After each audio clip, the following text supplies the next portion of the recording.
നമുക്കിന്ന് ചർച്ച ചെയ്യേണ്ടത് ഡി ബ്ലോക്ക് മൂലകങ്ങളെ പറ്റിയാണ്. എന്താണ് ഡി ബ്ലോക്ക് മൂലകം എന്നത് കഴിഞ്ഞ ക്ലാസ്സുകളിൽ നമ്മൾ മനസ്സിലാക്കിയതാണ്. എന്താണ് ഡി ബ്ലോക്ക് മൂലകം എന്ന് വെച്ചാൽ the elements in which the last electron enters the D subshell of the penultimate shell is called D block elements.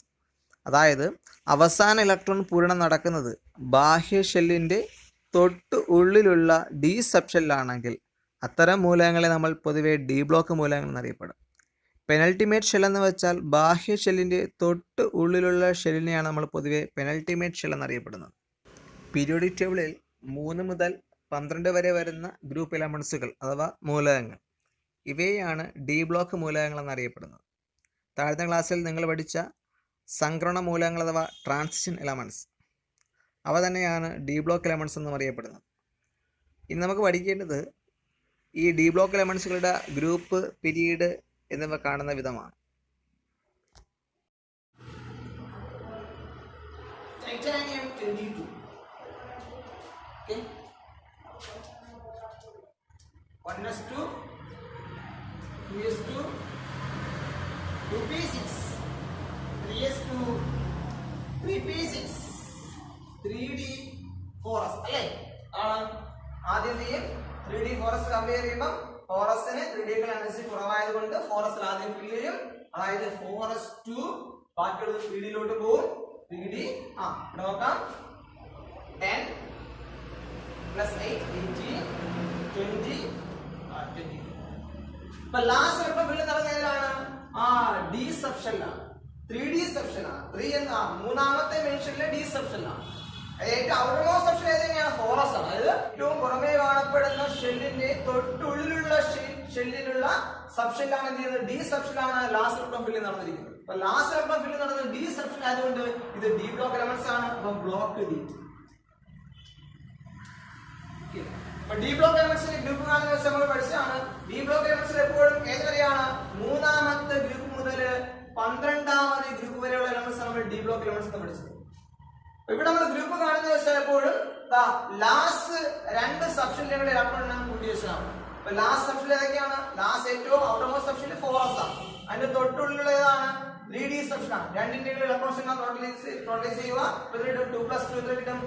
4. അതായത് ഗ്രൂപ്പ് 4.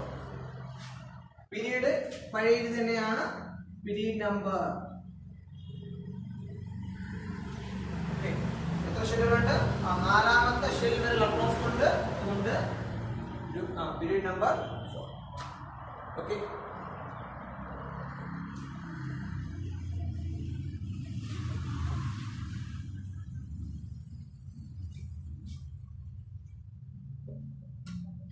ഇതുപോലെ നമുക്ക് മറ്റു എലമെന്റ്സ് കൂടി നോക്കാം.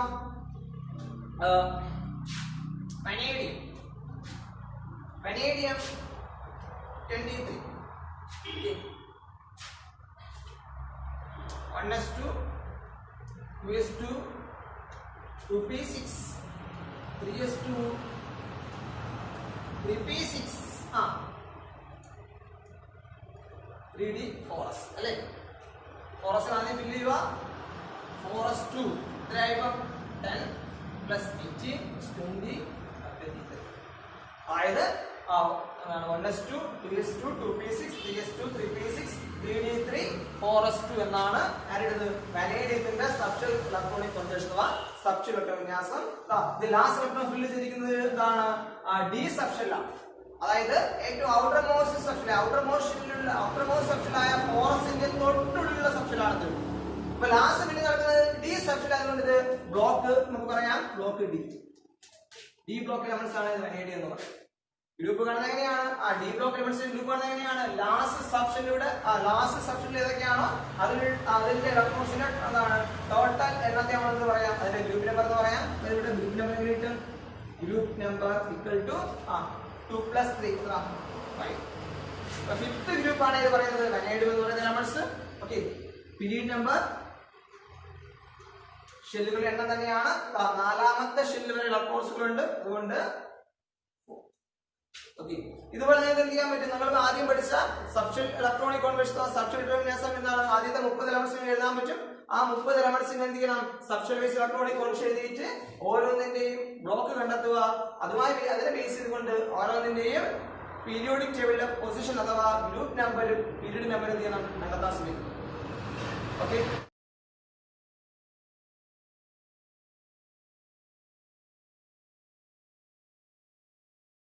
നമുക്കിനി നോക്കേണ്ടത് peculiarity of the electronic configuration of chromium and copper. അതായത് ക്രോമിയത്തിൻ്റെയും കോപ്പറിൻ്റെയും subshell wise electronic കോൺഫിഗറേഷൻ്റെ വ്യത്യാസം അല്ലേ, എന്താണ് ഇവയുടെ വ്യത്യാസം എന്നാണ് നമുക്കൊന്ന് മനസ്സിലാക്കേണ്ടത്.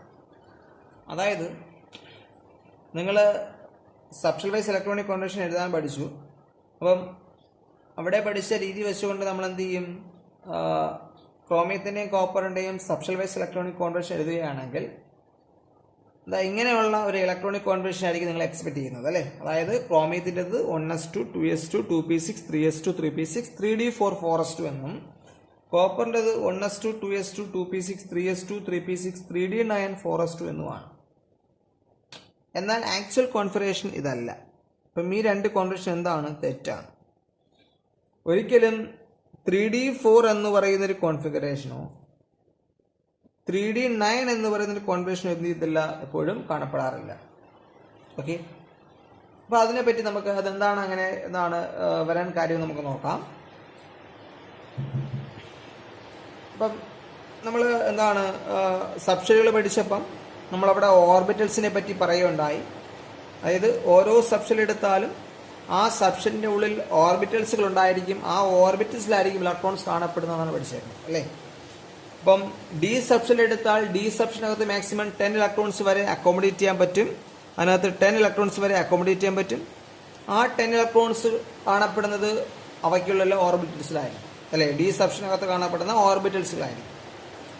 ഓരോ ഓർബിറ്റൽസിലും മാക്സിമം അക്കോമഡേറ്റ് ചെയ്യാൻ കഴിയുന്ന ഇലക്ട്രോൺസിന് എപ്പോഴും എത്രയായിരിക്കും? 2 ഇലക്ട്രോൺസ് ആയിരിക്കും. ഇത്രയും കാര്യങ്ങൾ നമ്മൾ അറിയാവുന്നതാണ്. ഓക്കെ, എങ്കിൽ നമുക്ക് പറയാം ഡി എന്ന് പറയുന്ന സബ്ഷെല്ലിനകത്ത് മാക്സിമം 10 ഇലക്ട്രോൺസ് വരെ അക്കോമഡേറ്റ് ചെയ്യാൻ പറ്റുമെങ്കിൽ അതിനകത്ത് എത്ര ഓർബിറ്റൽസുകൾ ഉണ്ടായിരിക്കും? 5 ഓർബിറ്റൽസുകൾ ഉണ്ടായിരിക്കും. അപ്പം ഡി സബ്ഷെല്ലിനകത്ത് ഉള്ള ഓർബിറ്റൽസ് ഞാൻ വരയ്ക്കുകയാണ്.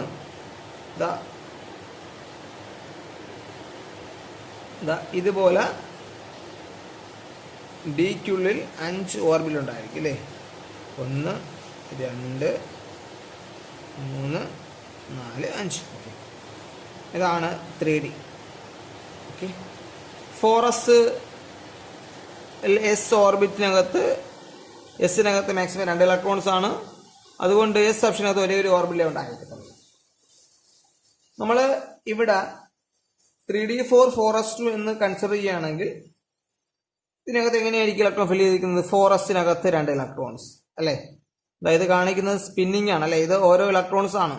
അപ്പം ഇലക്ട്രോൺസിന്റെ സ്പിന്നിങ് ആണ്. അതായത് ഒന്ന് ക്ലോക്ക് വൈസും ഒന്ന് ആന്റി ക്ലോക്ക് വൈസ് ഡയറക്ഷനിലുള്ള സ്പിന്നിങ് ആണ് ഇതുകൊണ്ട് സൂചിപ്പിക്കുന്നത്. അപ്പം ഇത് ജസ്റ്റ് ഒന്ന് മനസ്സിലാക്കി വെക്കുക. ഇതെന്താണ്? ഇലക്ട്രോൺസിനെ സൂചിപ്പിക്കുന്നതാണ്. ഇത് 2 ഇലക്ട്രോൺസുകളാണ്. അതുപോലെ 3Dക്കകത്ത് ഇതേ രീതിയാണെങ്കിൽ ഇതുപോലെ 4 ഇലക്ട്രോൺസ് ഇതുപോലെ കാണപ്പെടാം. ഓക്കെ, പക്ഷെ നമ്മൾ ആക്ച്വൽ കോൺഫിഗറേഷൻ നോക്കുമ്പം 3d4 എന്ന് പറയുന്ന കോൺഫിഗറേഷൻ ഇല്ല. അവിടെ നമ്മൾ കാണുന്നത് 3d5 എന്ന് പറയുന്ന കോൺഫിഗറേഷൻ ആണ് ക്രോമിയത്തിൻ്റെ കാണപ്പെടുന്നത്. അപ്പോൾ ഇവിടെ സംഭവിക്കുന്നത് വെച്ചാൽ 3Dയും 4s നമ്മൾ എനർജി കമ്പയർ ചെയ്യുമ്പം അവയുടെ തമ്മിലുള്ള എനർജി ഡിഫറൻസ് വളരെ ലെസ് ആയതുകൊണ്ട് ഈ 4sൽ നിന്നും 4siലുള്ള 2 ഇലക്ട്രോൺസിൽ ഒരു ഇലക്ട്രോൺസ് എയിലോട്ട് ട്രാൻസ്ഫർ ചെയ്യും. 3D സബ്ഷനിലോട്ട് എന്ത് ചെയ്യും? 3D സബ്ഷനകത്തുള്ള ഓർബിറ്റിലോട്ട് എന്ത് ചെയ്യും? ട്രാൻസ്ഫർ ചെയ്യും. അപ്പോൾ ഇവിടെ എന്ത് സംഭവിക്കും? ഈ ഡി സബ്ഷനകത്ത് ഈ ഇലക്ട്രോൺസ് എന്ത് ചെയ്യും? ഇവിടെ ഒന്നങ്ങ് ഫില്ലാവും. ഓക്കെ, അപ്പം 3D എന്തായിട്ട് മാറും? 3d5 ആയി കോൺഫിഗറേഷൻ ആയിട്ട് മാറും. ഇവിടെ ഒരു ഇലക്ട്രോൺസ് ഇല്ല, അവിടെ എന്തായിട്ട് മാറും? 4s1 ആയിട്ട് മാറും. ഓക്കോ, നോക്കുക, 3Dക്കകത്ത് മാക്സിമം അക്കോമഡേറ്റ് ചെയ്യാൻ കഴിയുന്ന ഇലക്ട്രോൺസിൻ്റെ എണ്ണം 10 ആണ്. 4sനകത്ത് മാക്സിമം അക്കോമഡേറ്റ് ഇലക്ട്രോൺസിൻ്റെ എണ്ണം 2 ആണ്. ഇവിടെ 3d5ഉം 4s1ഉം ആണ് വന്നിരിക്കുന്നത് അല്ലേ. അതായത് 3d10ന്റെ ഹാഫ് ആണ് വന്നിരിക്കുന്നത്. 4s2ന്റെ ഹാഫ് ആണ് ഇവിടെയും വന്നിരിക്കുന്നത്. അപ്പോൾ നമ്മളൊരു കാര്യം മനസ്സിലാക്കുക, half filled or full filled subshell wise electronic configuration എന്ന് പറയുന്നത് എപ്പോഴും സ്റ്റേബിൾ ഇലക്ട്രോണിക് കോൺഫിഗറേഷൻ ആണ്. പകുതി നിറഞ്ഞതും പൂർണ്ണമായ നിർജ്ജീവമായ ഇലക്ട്രോൺ വിന്യാസം എപ്പോഴും എന്തായിരിക്കും? സ്ഥിരതയുള്ള ഇലക്ട്രോൺ വിന്യാസമാണ്. അതുകൊണ്ടാണ് ക്രോമിയത്തിന്റെ ആക്ച്വൽ കോൺഫിഗറേഷൻ എന്ന് പറയുന്നത് എങ്ങനെ വരുന്നത്? 3d5 4s1 എന്ന് വരുന്നത്. ഒരിക്കലും എന്ത് വരത്തില്ല? 3d4 4s2 എന്ന് പറയുന്ന കോൺഫിഗറേഷൻ അല്ല എപ്പോഴും കാണപ്പെടുന്നത്. 3d5 4s1 എന്ന് പറയുന്ന കോൺഫിഗറേഷൻ ആണ് കാണപ്പെടുന്നത്. റീസൺ ഇതാണ്, half filled or full filled subshell wise electronic configuration is a stable electronic configuration. ഇതുപോലെതാണ് കോപ്പറിന്റെയും അല്ലേ. ഒരിക്കലും 3d9 അല്ല വരുന്നത്, അവിടെ വരുന്നത് 3d10 ആണ്. 3d10 4s1 ആണ് എപ്പോഴും കോപ്പറിന്റെ സബ്ഷൽ വൈസ് ഇലക്ട്രോണിക് കോൺഫിഗറേഷൻ. ഇവിടെ നോക്കാം, ഇവിടെ 3d ഓർബിറ്റിനകത്ത് ഇങ്ങനെയാണ് കാണപ്പെടുന്നത്. 3d സബ്ഷനകത്ത് 5 ഓർബിറ്റൽ, ഈ 5 ഓർബിറ്റിനും അതുപോലെ 4s-നകത്ത് 1 ഓർബിറ്റൽ. ഓക്കെ, ഇവിടെ എങ്ങനെയായിരിക്കും? 2 2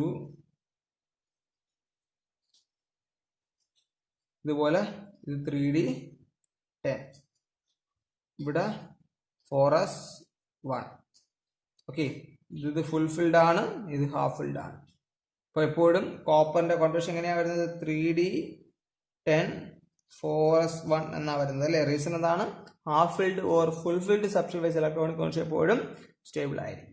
ഓക്കെ, നിങ്ങൾ 9ാം ക്ലാസ്സിൽ നിങ്ങൾ പഠിച്ച ഒരു കാര്യമാണ്, അതായത് ഓക്സിജൻ അല്ലെ, ഓക്സിജനേക്കാൾ സ്റ്റേബിൾ ആണ് നൈട്രജൻ അല്ലേ. Nitrogen is more stable than oxygen നമ്മൾ പഠിച്ചിട്ടുണ്ട് അല്ലേ. അത് എന്തുകൊണ്ടാണെന്ന് പറയുകയാണെങ്കിൽ അതും ഇതുപോലെ നമ്മൾ എന്താണ് സബ്ഷൽ വൈസ് ഇലക്ട്രോണിക് കോൺഫിഗറേഷൻ വെച്ചുകൊണ്ട് എന്ത് ചെയ്യാൻ പറ്റും? എക്സ്പ്ലെയിൻ ചെയ്യാൻ പറ്റും.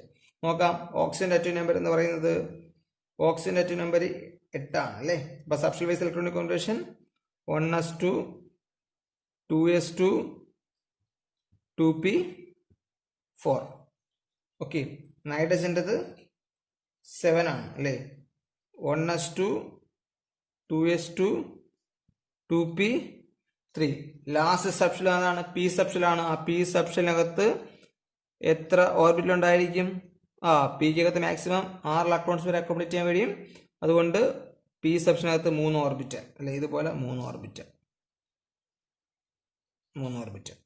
ഇവിടെ നോക്കാം, അറേഞ്ച്മെന്റ് നോക്കാം. ഇവിടെ 4 ഇലക്ട്രോൺസ് ആണ്. 1 2 3 4. ഓക്കെ, ഇവിടെ നോക്കാം 1 2 3. ഈ 2 കോൺഫിഗറേഷൻ തമ്മിലുള്ള വ്യത്യാസം എന്താ?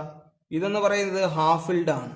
ഇത് ഹാഫ് ഫിൽഡ് ആണോ ഫുൾഫിൽഡ് ആണോ? അല്ല. അതുകൊണ്ടാണ് പറയുന്നത് നൈട്രജന് ഹാഫ് ഫിൽഡ് കോൺഫിഗറേഷൻ ഉള്ളത് കൊണ്ടാണ് നൈട്രജൻ ഓക്സിജനേക്കാൾ മോർ സ്റ്റേബിൾ ആവാൻ കാര്യം. ഓക്കെ,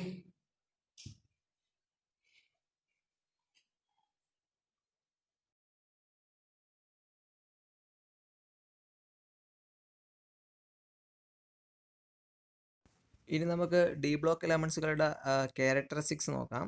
അതായത് ഡി ബ്ലോക്ക് മൂലകങ്ങളുടെ സവിശേഷത. D block element shows variable oxidation state. D block മൂലകങ്ങൾ വ്യത്യസ്ത ഓക്സിജനാവസ്ഥ കാണിക്കുന്നു. അതായത് ഡി ബ്ലോക്ക് മൂലകങ്ങളിൽ അവസാന ഔട്ടർമോസ്റ്റ് എസ് സബ്ഷെല്ലിലെയും തൊട്ട് ഉള്ളിലെ ഷെല്ലിലെ ഡി സബ്ഷെല്ലിലെയും എനർജി ഡിഫറൻസ് വളരെ ചെറുതാണ്. അതുകൊണ്ട് തന്നെ ഈ എലമെന്റ്സുകൾ ഡി ബ്ലോക്ക് എലമെന്റ്സുകൾ കെമിക്കൽ റിയാക്ഷൻസിൽ അഥവാ രാസപ്രവർത്തനങ്ങളിൽ ഏർപ്പെടുമ്പോൾ ബാഹ്യ എസ് സബ്ഷെല്ലിലെയോ ഔട്ടർമോസ്റ്റ് എസ് സബ്ഷെല്ലിലെ ഇലക്ട്രോണുകൾ മാത്രമായോ എസിലെയും ഡിയിലെയും ഇലക്ട്രോണുകൾ കൂടി ചേർന്ന് എന്ത് ചെയ്യും? രാസപ്രവർത്തനങ്ങളിൽ പങ്കെടുക്കാറുണ്ട്. അതുകൊണ്ടാണ് ഇവ വ്യത്യസ്ത ഓക്സിജനാവസ്ഥ കാണിക്കുന്നത്. ഒരു ഉദാഹരണം നോക്കാം. ഡി ബ്ലോക്ക് എലമെന്റ്സും എഫ് ബ്ലോക്ക് എലമെന്റ്സും എപ്പോഴും വേരിയബിൾ ഓക്സിജൻ കാണിക്കും. എങ്കിൽ എസ് ബ്ലോക്ക് എലമെന്റ്സും പി ബ്ലോക്ക് എലമെന്റ്സും നിങ്ങൾ പഠിച്ചതാണ്. എസ് ബ്ലോക്ക് എലമെന്റ്സും പി ബ്ലോക്ക് എലമെന്റ്സും അതിലുള്ള ഏതൊരു എലമെന്റ്സ് എടുത്താലും അതിന്റെ ഓക്സിജൻ എപ്പോഴും എന്തായിരിക്കും? ഒരു ഫിക്സഡ് ആയിരിക്കും. ഫസ്റ്റ് ഗ്രൂപ്പ് എസ് ബ്ലോക്കിൽ വരുന്നത് ഫസ്റ്റ് ഗ്രൂപ്പും സെക്കൻഡ് ഗ്രൂപ്പും ആണ്. ഫസ്റ്റ് ഗ്രൂപ്പിൻ്റെത് +1 ആണ്, അത് മാറത്തില്ല. സെക്കൻഡ് ഗ്രൂപ്പിന്റെ എപ്പോഴും +2 ആയിരിക്കും. ഓക്കെ, പി ബ്ലോക്ക് ആണെങ്കിൽ പോസിറ്റീവ് ഓക്സിജനാവസ്ഥ കാണിക്കുന്നതും നെഗറ്റീവ് ഓക്സിജനാവസ്ഥ കാണിക്കുന്നതും എലമെന്റ്സിനകത്ത് ഉണ്ടായിരിക്കും.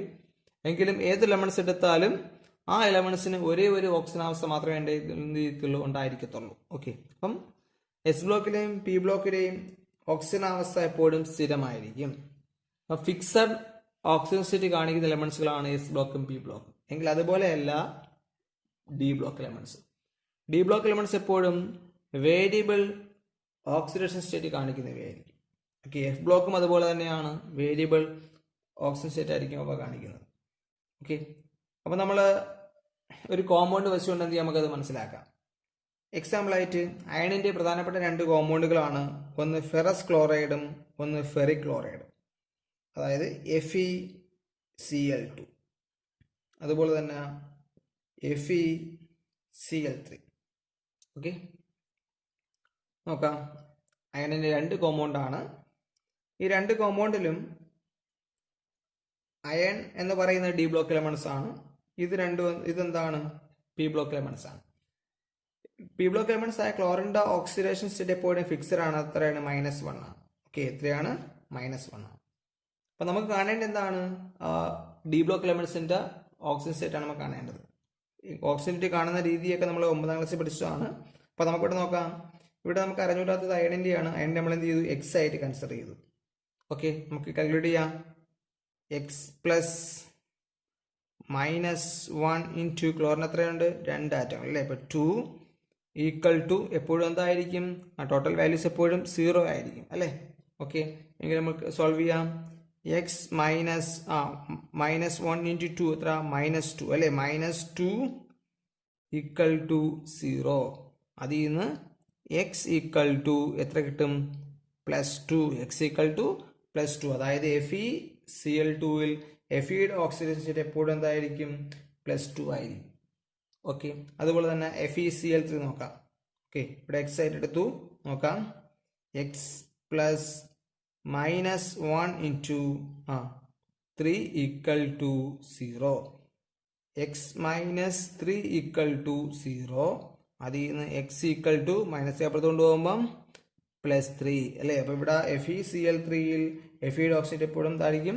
+3 ആയിരിക്കും. നോക്കണം, രണ്ടും Fe തന്നെയാണ്, അയൺ തന്നെയാണ്. അയൺ ഈ കോമ്പൗണ്ടിൽ +2 ഓക്സിഡേറ്റും ഈ കോമ്പൗണ്ടിൽ +3 ഓക്സിഡേറ്റ് കാണിച്ചു അല്ലേ. നമ്മൾ പഠിച്ചിട്ടുണ്ട്.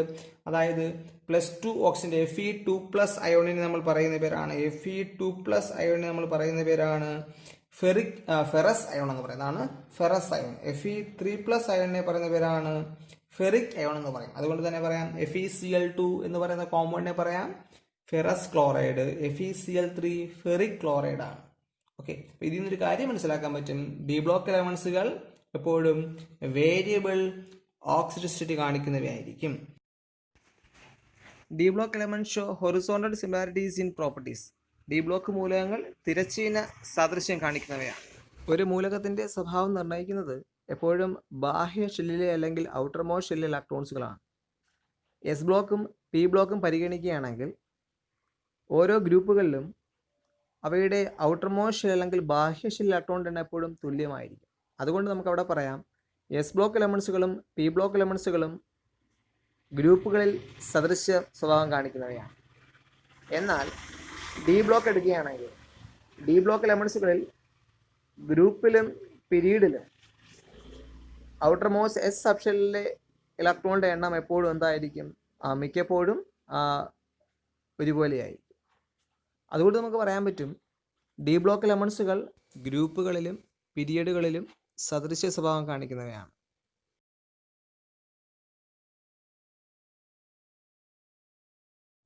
ദേ ഫോം കളേർഡ് കോമ്പൗണ്ട്സ്.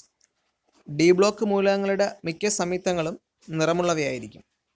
അതുകൊണ്ട് തന്നെ ഗ്ലാസ് നിർമ്മാണ വേളയിൽ വ്യത്യസ്ത നിറങ്ങളുള്ള ഗ്ലാസ് നിർമ്മിക്കുന്നതിന് വേണ്ടി അസംസ്കൃത വസ്തുക്കളോടൊപ്പം ഡി ബ്ലോക്ക് മൂലകങ്ങളടങ്ങിയ സംയുക്തങ്ങൾ കൂടി ചേർക്കാറുണ്ട്. ഇത്രയുമാണ് ഡി ബ്ലോക്ക് മൂലകങ്ങളുടെ സവിശേഷതകൾ. ഇനി നമുക്കൊരു പുതിയ കാര്യം കൂടി നോക്കാം. Shortened form of subshell electronic configuration. അതായത് സബ്ഷെൽ ഇലക്ട്രോൺ വിന്യാസത്തിൻ്റെ ലഘൂകരിച്ച രൂപം. ഓക്കെ, നമ്മളെപ്പോഴും ഒരു ലെമൺസിൻ്റെ, അതായത് അറ്റോമിക് നമ്പർ കൂടിയ ലെമൺസിൻ്റെ സബ്ഷെൽ വൈസ് ഇലക്ട്രോണിക് കോൺഫിഗറേഷൻ എഴുതുമ്പം അത് വളരെ ലോങ് ആയിരിക്കും. അപ്പോൾ ഇത് അതിനൊന്ന് ഷോർട്ട് എൻഡ് ആക്കണം. നമ്മളെപ്പോഴും ഷോർട്ട് എൻഡ് ഫോം എഴുതുന്നത് ഏതെങ്കിലും നോബിൾ ഗ്യാസുമായി ബന്ധപ്പെടുത്തി അവയുടെ ഇലക്ട്രോണിക് കോൺഫിഗറേഷനുമായി ബന്ധപ്പെടുത്തിയായിരിക്കും എപ്പോഴും ഒരു ലെമൺസിൻ്റെ സബ്ഷെൽ വൈസ് ഇലക്ട്രോണിക് കോൺഫിഗറേഷൻ എപ്പോഴും ഷോർട്ട് എൻഡ് ആക്കുന്നത്, ലഘുവാക്കുന്നത്.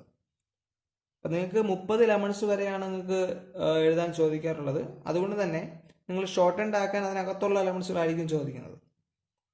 അപ്പം ആൾറെഡി എന്ത് ചെയ്യണം? ആദ്യത്തെ 3 നോബിൾ ഗ്യാസ് എലമെന്റ്സിന്റെ കോൺഫിഗറേഷൻ എന്ത് ചെയ്യണം? ഒന്ന് ഓർത്ത് വയ്ക്കണം. Helium 1s2, neon 1s2, 2s2, 2p6, argon 1s2, 2s2, 2p6, 3s2, 3p6. Okay, argon 1s2, 2s2, 2p6, 3s2, 3p6. Okay, helium 2 ആണ് atom number, neon 10, argon 18. Okay, നമ്മൾ എലമെന്റ്സ് വെച്ച് നോക്കാം. എക്സാമ്പിൾ ആയിട്ട് ക്ലോറിൻ atom number 17. ഇതാണ് chlorine atom number 17. ഇതിന്റെ substance vice electron configuration എങ്ങനെ കിട്ടും? 1s2, 2s2, 2p6, 3s2, 3p5 എന്നാണ്. അതാണ് 3p5 എന്ന് കിട്ടും. ഓക്കെ, ഈ സബ്സ്റ്റൻസ് വൈസ് ഇലക്ട്രോണിക് കോൺഫിഗറേഷൻ എന്ത് ചെയ്യണം? ഒന്ന് ഷോർട്ട് ഉണ്ടാക്കണം. നമ്മുടെ എലമെന്റ്സിന്റെ substance wise electronic configuration short ഉണ്ടാക്കാൻ പറഞ്ഞാൽ നമ്മൾ ചെയ്യേണ്ട കാര്യം എന്ന് വെച്ചാൽ ആ എലമെന്റ്സിന്റെ അറ്റോം നമ്പറിന് തൊട്ട് മുന്നിലുള്ള ആ എലമെന്റ്സിന് തൊട്ട് മുന്നിൽ വരുന്ന നോബിൾ ഗ്യാസ് ഏതെന്ന് നോക്കണം. അപ്പം ക്ലോറിൻ 17 ആണ്. 17 തൊട്ട് മുന്നിൽ വരുന്ന നോബിൾ ഗ്യാസ് അറ്റോം നമ്പർ 10 ആയ നിയോൺ ആണ്. അപ്പൊ നിയോണിന്റെ കോൺഫിഗറേഷൻ എന്ന് വെച്ചാൽ 1s2, 2s2, 2p6 ആണ്. ഓക്കെ, ഇതിനകത്ത് നോക്കുക 1s2, 2s2, 2p6 അല്ലേ. അപ്പം ഇതുവരെ അല്ലെ ഒരു ക്ലോറിൻ എന്ന് പറയുന്ന എലമെന്റ്സിന്റെ സബ്സ്റ്റൻസ് ഇലക്ട്രോൺ വിന്യാസം നോക്കുമ്പം ആ 1s2 നിയോണിന്റെ എന്ന് വെച്ചാൽ 1s2, 2s2, 2p6 എന്നിവരെ ഉള്ളത് എന്താണ്? നിയോണിന്റെ കോൺഫിഗറേഷൻ ആണ്. അപ്പം അതുകൊണ്ട് തന്നെ ഇത്രയും ഭാഗത്തിന് പകരം നമുക്ക് എന്ത് എഴുതാം? നിയോൺ എന്ന് കൊടുത്താൽ മതി. അപ്പം ഇത് എഴുതുന്നതിന് വരെ എന്ത് ചെയ്താൽ മതി? നിയോൺ ഈ ഭാഗത്ത് എന്ത് ചെയ്യണം? സൂചിപ്പിക്കാൻ നിയോൺ എന്ന് കൊടുക്കുക, ഒരു സ്ക്വയർ ബ്രാക്കറ്റ് ഇടുക, നിയോണിന്റെ സിമ്പിൾ കൊടുത്ത ശേഷം ഒരു സ്ക്വയർ ബ്രാക്കറ്റ് ഇടുക, എന്നിട്ട് ബാക്കിയുള്ളത് എന്താണോ അത് അതുപോലെ എഴുതുക. 3s2, 3p5. ഇതാണ് ക്ലോറിന്റെ ഷോർട്ട് ആൻഡ് ഫോം. ഓക്കെ, അതുപോലെ മറ്റു എലമെന്റ്സ് നോക്കാം.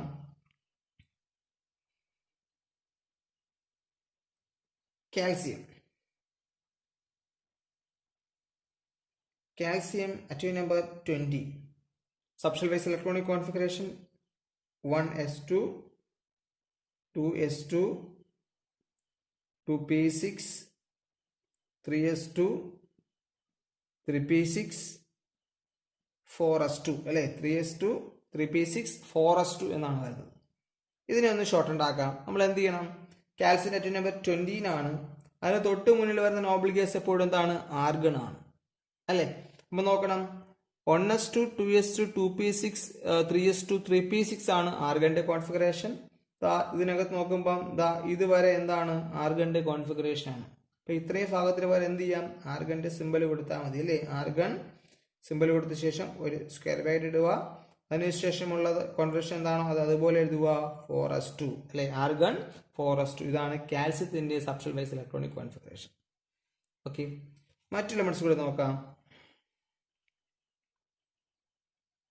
Lithium atom number 3. Substance wise electronic configuration 1s2, 2s1. Okay, ഇവിടെ നോക്കാം. 1s2 എന്ന് പറയുന്നത് ഹീലിയത്തിന്റെ കോൺഫിഗറേഷൻ ആണ്. അതായത് ലിഥിയത്തിന്റെ നമ്പർ 3 ആണ്. 3ക്ക് തൊട്ട് മുന്നിൽ വരുന്ന നോബിൾ ഗ്യാസ് ഹീലിയം ആണ്. അതുകൊണ്ട് കൊടുക്കാം 1s2 പകരം ഹീലിയം എന്ന് സൂചിപ്പിക്കാം. 1s2 പകരം ഹീലിയം എന്ന് സൂചിപ്പിക്കാം. സ്ക്വയർ ബ്രാക്കറ്റ് കൊടുക്കുക, ബാക്കിയുള്ളത് എന്താണോ അത് അതുപോലെ എഴുതുക. 2s1. Okay,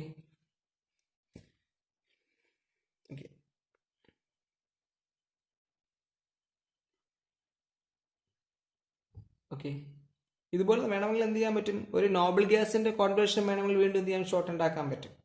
example, ആർഗന്റെ configuration short ഉണ്ടാക്കണം അല്ലേ. ആർഗന്റെ കോൺഫിഗറേഷൻ ഷോർട്ട് ഉണ്ടാക്കുമ്പോൾ ആർഗന് തൊട്ട് മുന്നിൽ വരുന്ന നോബിൾ ഗ്യാസ് അതാണ്? നിയോൺ ആണ്. അതായത് 1s2, 2s2, 2p6 ഇതുവരെ എന്താണ്? നിയോണിന്റെ കോൺഫിഗറേഷൻ ആണ്. അപ്പൊ ഇതുവരെ വരെ എന്ത് കൊടുക്കാം? നിയോൺ എന്ന് കൊടുക്കാം. ഓക്കെ, സ്ക്വയർ ബ്രാക്കറ്റ് കൊടുക്കുക, ബാക്കിയുള്ളത് അതുപോലെ എഴുതുക. 3s2, 3p6. അപ്പൊ ഇങ്ങനെ ഏത് വേണമെങ്കിലും എന്ത് ചെയ്യാം? ഏത് എലമെന്റ്സിന്റെയും സബ്സ്റ്റൻസ് വൈസ് ഇലക്ട്രോണിക് കോൺഫിഗറേഷൻ എന്ത് ചെയ്യാൻ പറ്റും? നമുക്ക് ഷോർട്ട് ഉണ്ടാക്കി എഴുതാൻ പറ്റും.